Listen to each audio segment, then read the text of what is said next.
Sorry, Steve. Sorry, what's nice about the maintenance contracts are they're transferable. So we have one today getting it done on her home that's up for sale and her new home.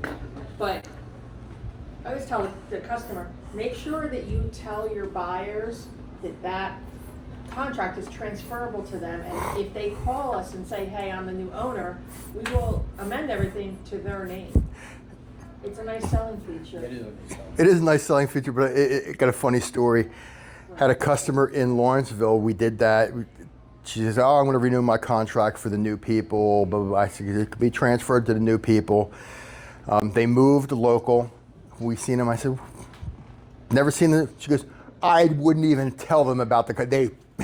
We got into such a match before closing. She goes, "They ain't getting a damn thing from me." But it was like, oh my God. So, I mean, we try to make it work, but sometimes once you start dealing with numbers and people start, it's $10 more. And once it comes over like $10 or something, people don't know, they don't give an inch. So, it's kind of funny.